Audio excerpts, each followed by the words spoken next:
Welcome to the Donley Auctions Unfiltered Podcast, where history meets the highest bidder. Hi, I'm Susan. And I'm Randy Donley. And along with our trusty auction dog, Tucker, we're here to bring you the thrill of the auction, the behind-the-scenes scoop, and everything in between. We've got amazing stories behind the treasures, even some crazy stories you wouldn't believe, insider tips for both buyers and consignors, and maybe even a cameo or two from Tucker the auction dog. So whether you're a seasoned collector or just dipping your toes in, get ready for a wild ride through the world of auctions. Join us each week on your favorite podcast platform, but for the best experience, tune into this podcast on a platform that supports video like YouTube or Spotify. We've got some great visuals to enhance every episode. Hi, I'm Randy Donley from Donley Auctions here with my brother Mike Donley, and we're of course getting ready for a big car and motorcycle auction. So Mike, tell me what you've been up to this week. I see you've been bringing in a Model A collection.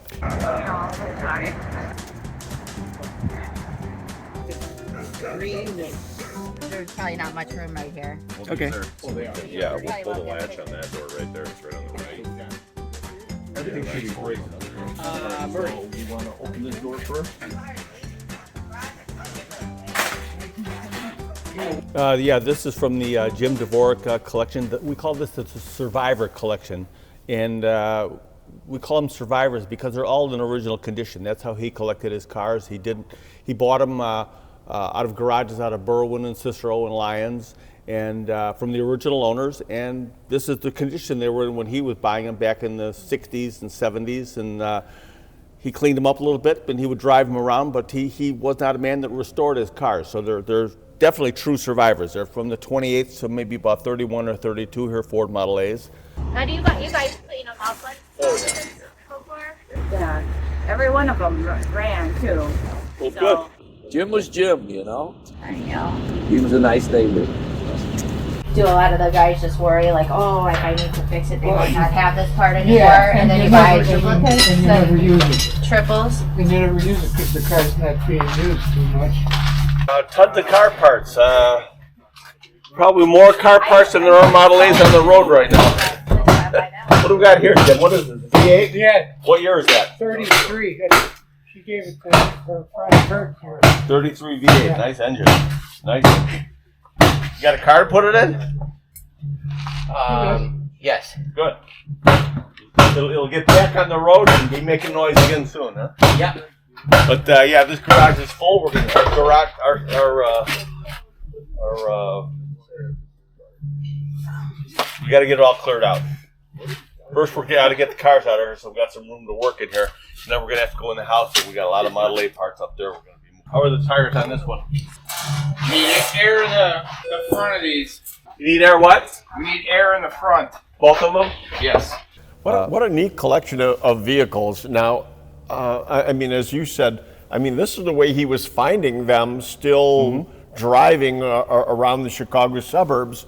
What intrigued me was the amount of parts that you brought. Oh my goodness. Yeah, we have, he also collected a lot of parts. He was just buying them at flea markets and garage sales and such. And new old stock too, I'm told. a lot of it's new old stock parts, you know, I mean, spark plugs, trim parts, headlights, horns, Fenders, I mean, you name it. wheels, anything Model A. Here's what we're gonna do now. We're gonna go in the house. We're gonna take two guys with Tim and Jim in the house. Yeah. Okay. To the attic and start with the parts up there. Okay. But I gotta show them how we're gonna inventory and stuff coming out. So. Okay. Then I'll be out here with a couple guys. We'll be sorting through and boxing up and inventorying the stuff out of the garage.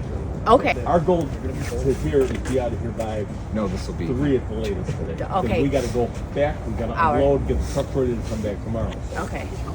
Okay, so Right. can we go inside? Yep. And Alicia, we might take this door off the hinges just to make it easier for it to come around. Sure, as long as everything goes. We'll put it back on. For whatever reason, he stored a lot of the parts in the attic of his house. And it was one of the older type of bungalows there in Lyons. And it was just amazing the amount of stuff that was up there. Hundreds and hundreds of parts stored in the attic. So. But again, up in the attic, it's my understanding there were complete axles and fenders, all this heavy cast iron stuff up in the attic. Yeah, not a lot of little stuff. It was all the stuff you thought we would have put in the garage was all in the attic. It was amazing. So. But that's good. I mean, that's how it survived. Yeah. The fenders, we had a gentleman there who knew the years of them, so we were able to. He was a good friend of the owner. Yeah. Jim helped us out a lot there. He was able to identify parts as to what years and stuff. He's a Model A expert, and so we tagged him right away. So, I don't know the difference between a 1931 and a 1929 fender, or if there is a difference, but he was able to tell us that. So wasn't easy to get it out of there, so here it was for us, and now for you.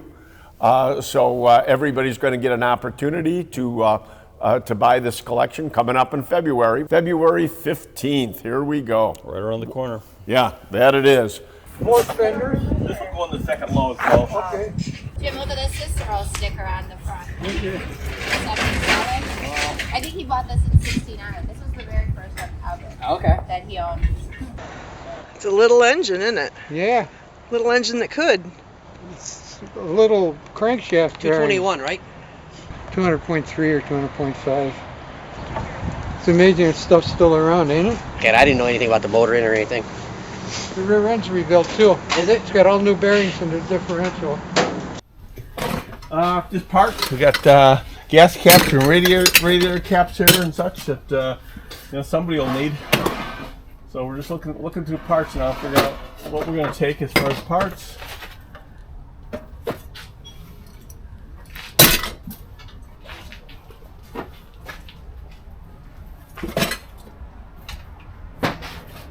Okay, another small box. Take the carburetors. So many carburetors. There's 1, 2, 3, 4, 5, 6, 7, 8 boxes of them over here. All right, so get a bigger box. We're going to keep all the carburetors together. Oh, those are all carburetors? Yeah. Woo! And you got. I don't know if you got to separate them, but you got different kinds. So you got Zeniths, or you got Tilsons down here. That'll be somebody else's deal. Yeah. So hey, let me ask you a question. Sure. If we need you to come up for a day or 2 days, we hire you to come up and separate this stuff and say this is this and this is that, that is that. Yeah. You good for that? Yeah. Good. All right. All right. So any of the boxes, the carburetors, line them up next to the truck. So we're just trying to get things together here, organized better, because it's all kind of spread out. So we're trying to get all like stuff together, gas caps and radiator caps and things like that. So then we can go through them and inventory them as to what's here. So that's one of the biggest things is just getting everything organized. Before we inventory it, load it, signs we're just trying to mass like signs and stuff into one area. Because it's just easier for us when we load and inventory. Taking these boxes. Yeah, anything that's carburetors, take them out there. The garage, there was a lot of signs, there was a lot of advertising pieces, oil cans, gasoline items in there, original manuals, tires, new old stock tires, but there were new ones, so they can still be used. They weren't like vintage 1930s new tires, so just all kinds of stuff. I mean, just boxes and boxes. It's good. Trim parts for the cars, original headlamps, turn signal, all the little parts and things you need for the car and you can never find. All original stuff too. Wow. Oh, boxes of carburetors. Just boxes of carburetors. I mean, boxes of gas caps, the motometer radiator caps. I mean, just crazy amount of stuff there. Yeah, you're gonna love it. Will the auction be in Union? Yeah. Can I come? Oh, yeah. We want you there. Can you bring kids? My daughter. Yes. Look at this taillight. Why does it just have one taillight?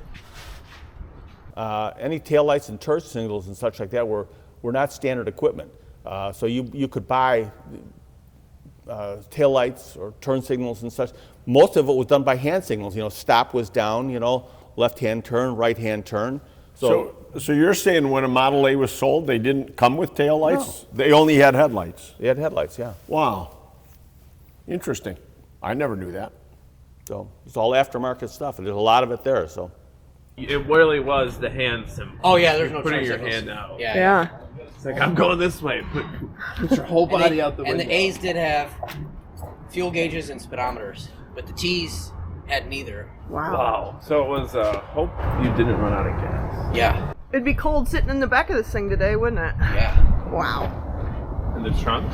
No, that's a rumble seat. What? That's a seat. Get out of here. That's what the pads are for. That's for the kids sit. No way. Yeah, Mom and Dad get to sit inside. See it? What? Oh, that's Great awesome. seat. I would sit there. I would sit there in a heartbeat. Look at that original leather. I mean, that's original. That's amazing. Thanks for letting me get that. Yeah, yeah. That's so cool. Absolutely awesome. I didn't know that those had those in the back. Yeah. I Well, thought it was some just of a them. trunk. No trunk, Now I want one just for the back seat. right? No, your groceries went up in that back window right there. Now the kids had to hold them. See the kids holding the groceries? It's like, okay, Mom, slow down. I can't hold the bread. Where with the peanut butter? Now, do you know why they call it a rumble seat? Neither do I. Let's find out. The term rumble seat actually comes from the era of horse-drawn carriages. In carriages, the rumble seat, sometimes called a rumble-tumble, was a seat behind the body of the carriage, often used by servants. Because it was positioned at the back and exposed to the elements, it was a bumpy and noisy ride. When cars came along, the term disappeared for a while. It reemerged when automakers started putting folding seats in the trunks of roadsters. These seats were often positioned right above the noisy exhaust system, making for a bumpy, rumbling ride. For some reason, I was under the impression these were the only cars at the time. I didn't know there were other models. Oh my God, there were a lot of different... Hundreds of makers of cars. I mean, yeah, everybody was in the car business. How come you only ever hear about Model A's and Model T's then?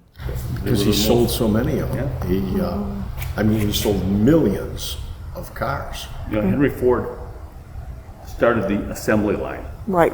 Before that, all cars were hand-built individually, you know, two guys were working on the same building, the same car, and it took forever. That's why cars were, $2,000, $3,000, $4,000. He got it down with the Model T, not the Model A, but the Model T got down to $295, which is amazing, And they built over 1 million of them. This is all going to sell in February. This will all go up in February. Now, it's interesting because we've got cars like Shelby, we've got a Shelby Mustang 69 and some really great muscle cars, and we're going all the way back to the Model A's, so there's a wide variety of automobiles, but motorcycles too. Holy smokes. Yeah, what do we have, about 35 motorcycles? Yep, some really good vintage pieces there, too. So you really have to go to DonleyAuctions.com and watch for all this to go up online. Well, this is going to be one fun auction. Tell me about this story. Well, there's always a great story at Donley Auctions. Well, what is this? One of the things she told us was, I'm sorry, but there's no electricity and there's no running water here at this location. Sure. And so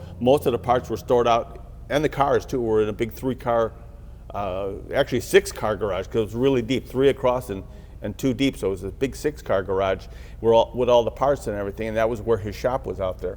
And she apologized that there was no electricity, no running water. So we're working there and everything, and all of a sudden I see this funnel on the wall, and I go and I look at it, and he had drilled a hole in the wall with a hose going outside, so he had a funnel. And that was his urinal. That was his urinal. That was the restroom in his shop, yeah. See the red funnel There on it the is, wall? right He there. had it connected and went outside, the red funnel. Is that? You know, because my dad that's rode a bike like hilarious. this too. Not lazy, but he would be, Well, when you're hey, working. That's what a guy would do, see? See the red funnel and it's connected. Throw the whole thing outside. That's a mechanic urinal. Did anyone use it yet? No, not yet. So it needs to be rechristened. That's awesome. That is awesome. The urinal. Makeshift urinal. That's something a guy would come up with. I mean, obviously. That's probably the best part. If you're working in the garage, I mean, why not, right? Well, I hope our guys weren't using that. Yeah, they did. Well, whatever works. Yeah. But thank you, Mike, for going and getting all this. I mean, what a job. Thanks to our crew too. I mean, I just more or less directed the packing and hauling, but we always have a great crew that goes out on these things and really bust their fanny to get this stuff packed and back up here and unpacked, and now the process starts. Now we got to get it sorted and allotted and photographed and described. So there's a lot of work that goes into this. And that's one thing that I always want to point out is that, I mean, we go out all over. I mean, this happened to just be a nice local one for us, but we go all over the United States with trucks, trailers, and crews. You know, so many people say, oh, we'd love to sell it, but oh my goodness, how would we ever get started? How do we get it to you and everything? Well, that's our job. We can do it all, start to finish, and here's a prime example. It'll be fun to see what these all go for at auction. For now, I'm Randy Donley. And I'm Mike Donley. And we'll see you at the auction. That's a wrap for this week's episode. Be sure to join us next week for more amazing stories, hidden treasure tips, and a sneak peek at some of the incredible items hitting the auction block. And remember, if you're sitting on a hidden treasure, don't let it gather dust. Email us at consign@donleyauctions.com and we'll make it fit in your wallet.